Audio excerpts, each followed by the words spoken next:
If you've ever been denied financing for something that you really wanted and you didn't know why, this video is for you. In this video, we're going to talk about interest rates, right? You're probably hearing about it everywhere in the news, and we're going to dive in a little bit and talk about market cycles. So let's jump right into it. I remember back in the day when I was younger and I'd go and I'd apply for cars. I remember like this. It's clear as day. Remember in the early 2000s, like Honda Civics were all the rage. I was driving a 1990 something Chevrolet Camaro that was literally falling apart that I bought for like $1,000 when I got stationed at my new base in North Carolina. So I was due for a car. Keep in mind, this was probably 2002 or 3, and Fast and Furious had just came out and Civics were all the rage. I'm talking about Honda Civic with VTEC, candy apple red. Anyway, I remember how terrified I was when I was sitting in front of that guy in the dealership and I had no idea what my credit situation was. I mean, I knew I had a steady job. I've been in the military for at least a couple years by then, but I still had no idea what my financial situation was. Like, I'm sure you guys can relate. How many times have you filled out an application or turned in your bank statements and went through the process and you hoped and wished and prayed that you'd actually get approved for a loan? Well, I'm going to help you out with things like that in this video today. So let's get right to it. So interest rates, right? People always hear about interest rates going up and going down, and every time rates go down, people have that euphoria and they want to buy everything and invest in all these risky assets. And every time they're up, like right now, things get a little bit tighter. Then you realize that things like milk and eggs and gas start costing a whole lot of moolah. Well, let's kind of break that down right now.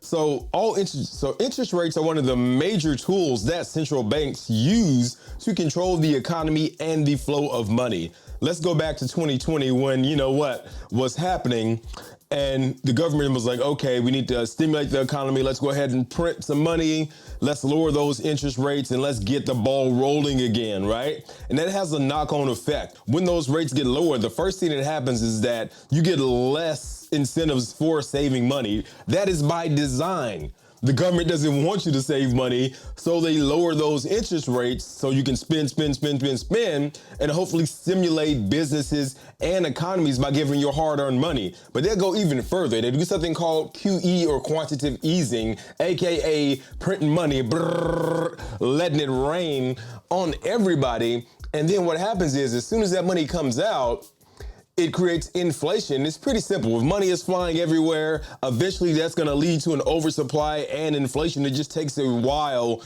for these things to play out. But us, the people who want to go buy all of our things and get our PPE loans and all this other crazy stuff, we don't think about the flip side of money printing. All we worry about is like getting those things that we want with that fresh money.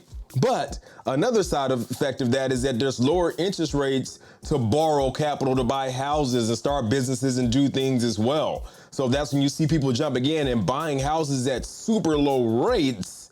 And if they don't lock up a 30-year term, they can easily see those rates reverse on them. They can easily see their payments double when interest rates start to go up again a couple of years later. Like, I'm old enough to have lived through at least 3 cycles of this, from the 90s to now. Like, I've seen this stuff happen time and time again. I wasn't old enough to actually see the 90s stuff, but doing my research, I did see it. But I was old enough to see people in the military get houses on these variable rate, or ARMs as they call them, adjustable rate mortgages, and then their stuff go up so high they can't afford to pay their bills anymore. We had guys leaving Iraq and Afghanistan to go back under distress to try to figure out how they're going to get out of this mortgage that they signed because it's becoming unsustainable for them. So that is the cost of interest rates. And if you look at it from a trading perspective, the thing that you need to understand is how interest rates affect the value of certain currencies. So if we look at it right now, we're looking at a site called tradingeconomics.com. It's one of my favorite ones to get economic data because it not only lists everything, but it also has very in-depth definitions so you can better understand what's happening in the markets as well. Right now, we're looking at interest rates for some of the major G20 countries. So I'm going to show you very quickly how interest rates affect the value of a currency. So what normally happens when the market is behaving efficiently, if that's even a thing, is that if a country doesn't raise interest rates and has low rates, it's going to devalue the currency, meaning the currency will be worth less. That's done for a variety of reasons we can get into later. But if we look at Japan right now, it gives you a breakdown of here, and it said they have maintained its key interest rates of negative 0.1. Look, it's a legit flat line from April 2022 to October 2023.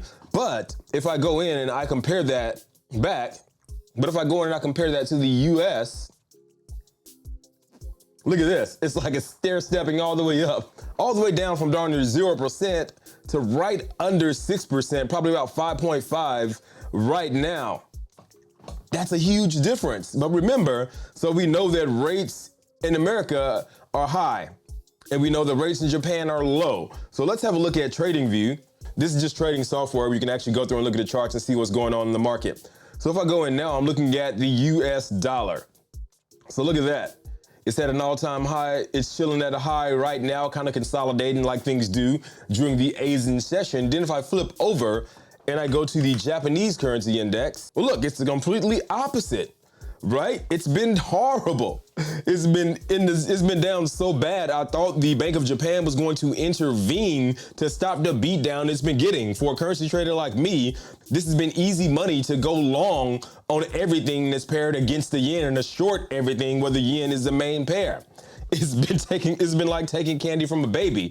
But you got to remember, every country is different. Like for Japan, if you really dig deep, what Japan really cares about is keeping their safe haven status as a country and keeping that surplus of trades with places like the US. They don't really care about using their currency as a tool to affect the economy. The Swiss franc is a lot of the same way. We know in Switzerland's like, hey, I'm Switzerland, I'm out of it. Switzerland is super steady, nice, strong political system, super secret about their money. They keep things flat. Like Switzerland even goes so far to go in and intervene if the Swiss francs gets too high so they can keep that actual value of the currency down, because that's not how their economy works. They just want to be a safe haven currency. I really want to jump into all this stuff, but I don't want to throw too much at you, but it's so much I want to say. So please like and subscribe to the channel if you're liking this video, because I'm going to jump in and dig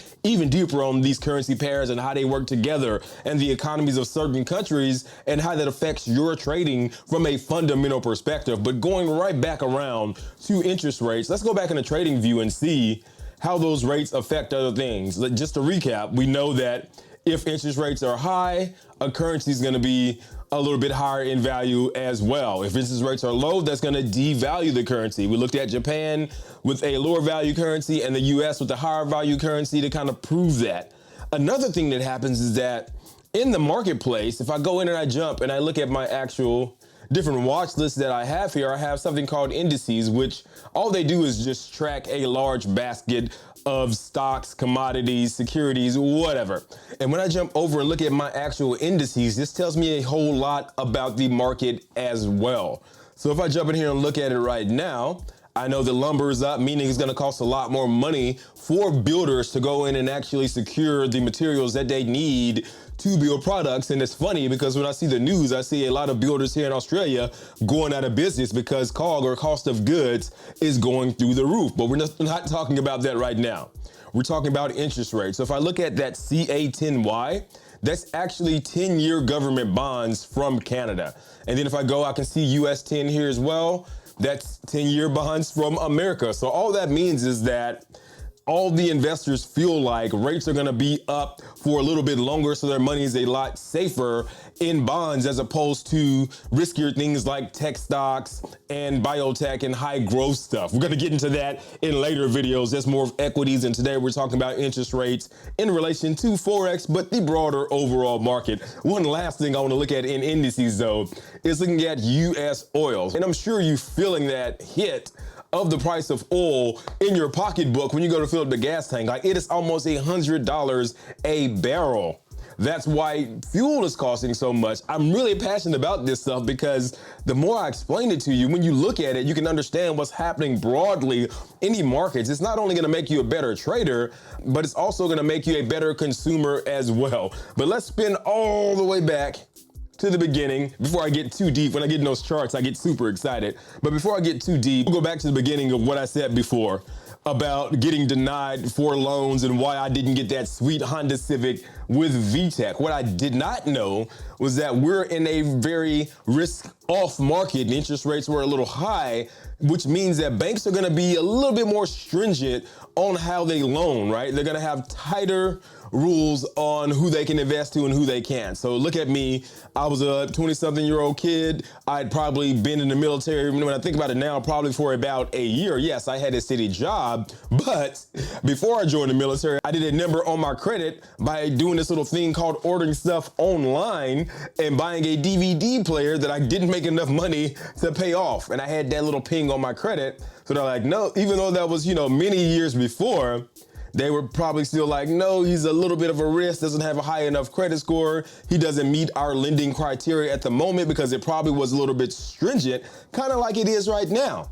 So if you're trying to get a loan and you don't have tip-top credit and great income and assets so the bank feels comfortable that you can service that loan, they're probably not going to give it to you. What a lot of people don't know as well is that banks look at your debt to income ratios. So if you have a lot of debt and not a lot of income, you may not meet serviceability requirements as well. So these are just little things. I just wanted to share that story with you and show you some very quick information about interest rates. But these are just little things that you guys have to understand when you're in this marketplace. Like a lot of people only want to talk about trading Forex, crypto, or stocks. I want to give you a broad overview of the markets because it's all interlocked and interrelated when you look at it, and it's going to make you a lot better trader and consumer if you learn this stuff. And if you feel like you got something out of this video, do all the YouTube stuff, liking, subscribing, sharing it with a friend. And until next time, this is Mind Over Markets with Michael T. Ragland. I am out.